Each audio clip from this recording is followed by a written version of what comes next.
Hello बच्चों, स्वागत है आपका एक और धमाकेदार लेक्चर में। तो आज हम लोग नया चैप्टर स्टार्ट कर रहे हैं। चैप्टर का नाम है दो चर वाले रैखिक समीकरण युग्म। जैसा कि आप लोगों ने इसे 9th में पढ़ा होगा इस चैप्टर के बारे में, तो उससे आगे आज हम लोग पढ़ना स्टार्ट करते हैं। तो बस धमाकेदार तरीके से पूरे एकदम अच्छे से एक एक कॉन्सेप्ट आपको समझाऊंगा मैं। संगत क्या होता है, असंगत क्या होता है, आखिर युग्म का मतलब क्या है, रैखिक समीकरण क्या है, ग्राफ से क्या प्रतिच्छेदी क्या होता है, सब कुछ एकदम डिटेल में पढ़ने वाले हैं। तो बस एक काम करो, अपनी सीट की पेटी बांधो और अगले 20 मिनट के लिए मेरे साथ बैठ जाओ। तो चलिए शुरू करते हैं इस चैप्टर को।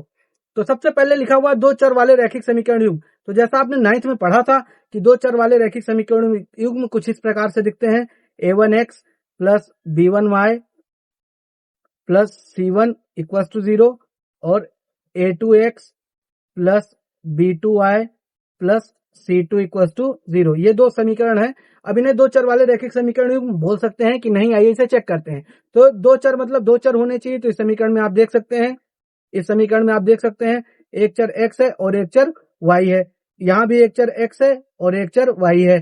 ठीक है, दो चर वाला तो हो गया। अब रैखिक है कि नहीं है इस बात को चेक करने के लिए यहाँ पे देखो x की पावर 1 है, y की पावर 1 है। यहाँ भी x की पावर 1 है, y की पावर 1 है। तो इसका मतलब ये जो है हमारा, ये रैखिक भी है। अब समीकरण है कि नहीं है, तो देखो दो साइड LHS और RHS है दोनों में, तो ये रैखिक भी है। अच्छा, अब ये युग्म है कि नहीं है, समीकरण का युग्म है कि नहीं है, ये सबसे इंपॉर्टेंट चीज है। तो समीकरण का युग्म का मतलब होता है कि यहाँ पे देखो, यहाँ भी x है, यहाँ y है, तो नीचे वाले में x और y ही होना चाहिए, तभी उसे आप समीकरण का युग्म बोल सकते हैं। जैसे मान लो अभी मैं ऐसे लिख देता कि 4x प्लस 8y प्लस 5 बराबर 0, इधर लिख देता 6x प्लस 5p प्लस 10 बराबर 0। तो अब ये दोनों समीकरण युग्म नहीं है, क्योंकि एक में y है और एक में p आ गया। तो दोनों का चर जो है दोनों समीकरणों का सेम होना चाहिए, इसलिए उसे समीकरण युग्म बोलते हैं। ठीक है, ये समझ में आ गई बात। अब आगे बढ़ते हैं, यहां से आगे हमको करना क्या है। अब समझो ये दो रैखिक समीकरण है।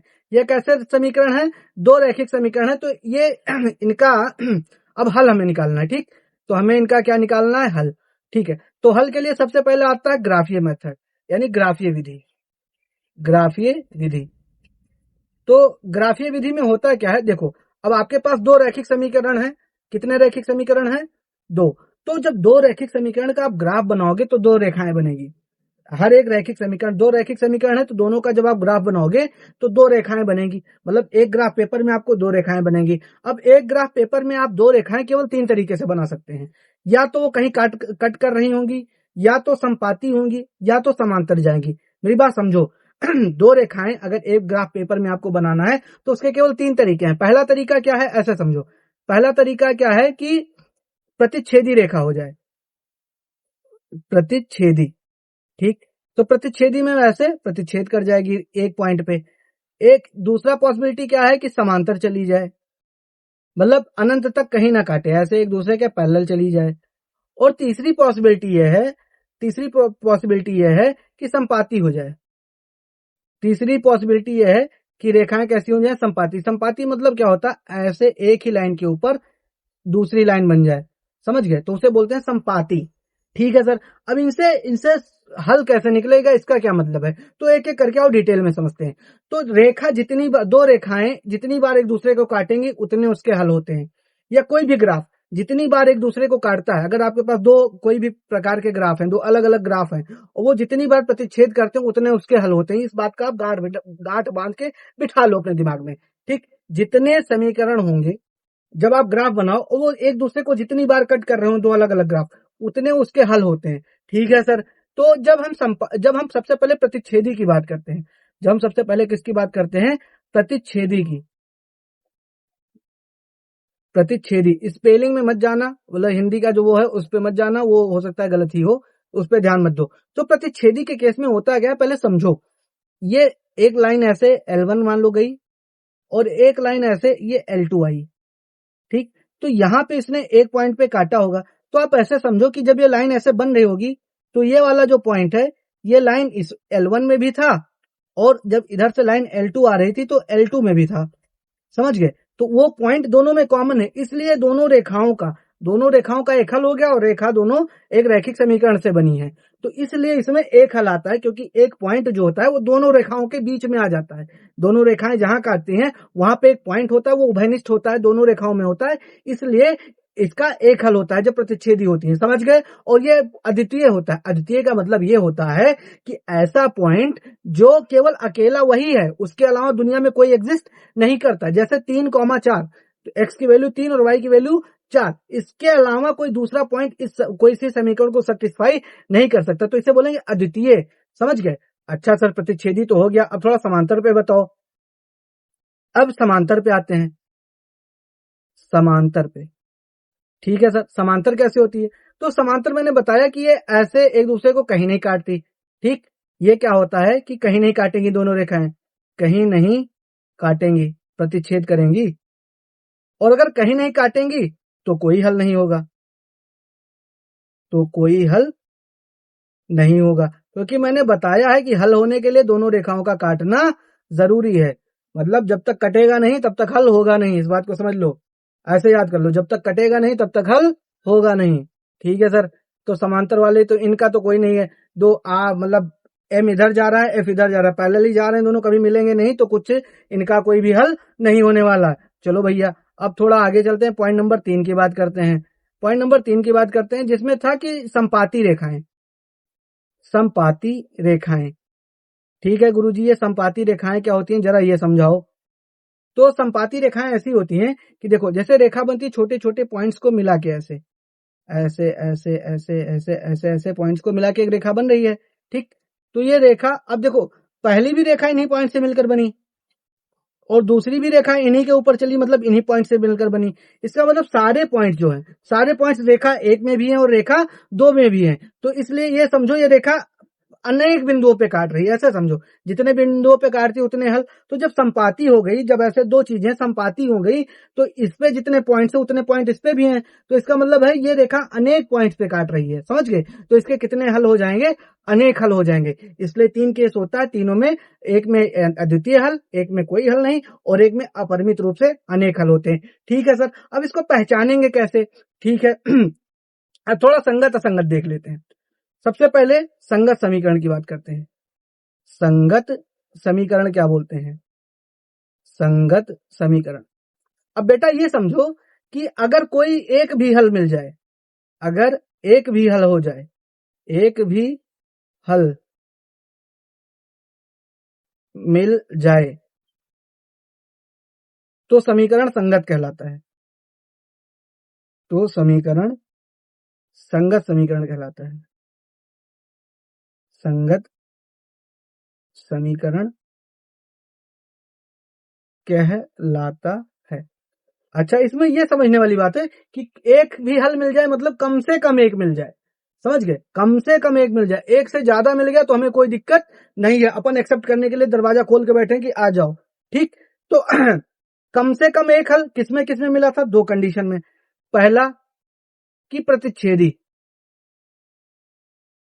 प्रतिच्छेदी वाले में जब प्रतिच्छेदी रेखाएं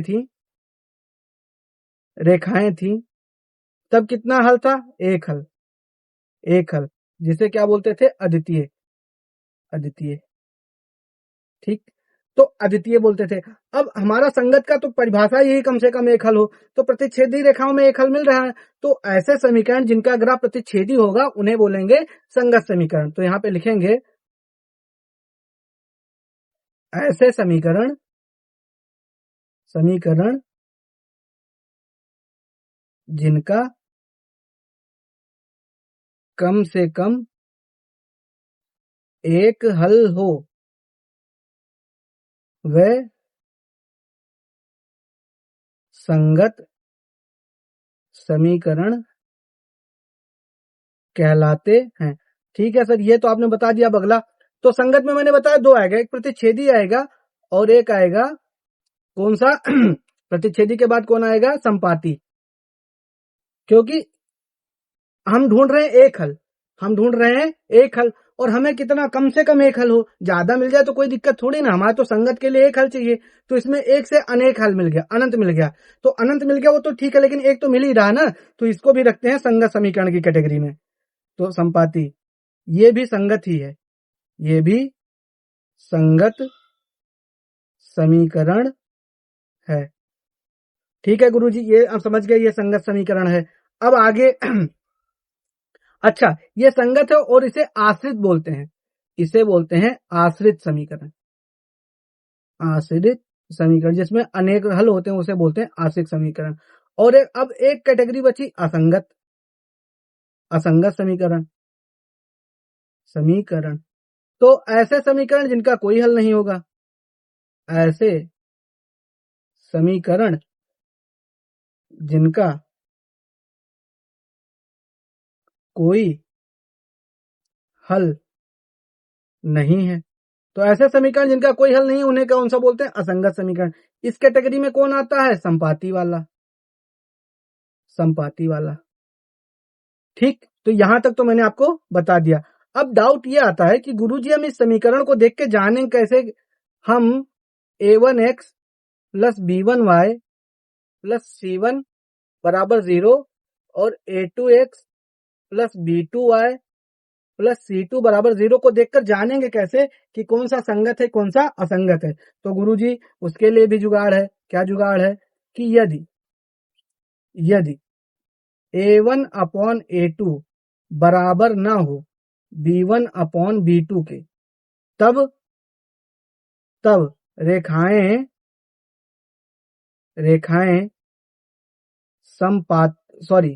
तब रेखाएं प्रतिच्छेदी होती हैं, प्रतिच्छेदी होती हैं। रेखाएं प्रतिच्छेदी होंगी तो अद्वितीय हल होगा, अद्वितीय हल होगा। और अद्वितीय हल होगा तो दोनों समीकरण संगत होंगे। तो यहां पे लिखेंगे, तो दोनों समीकरण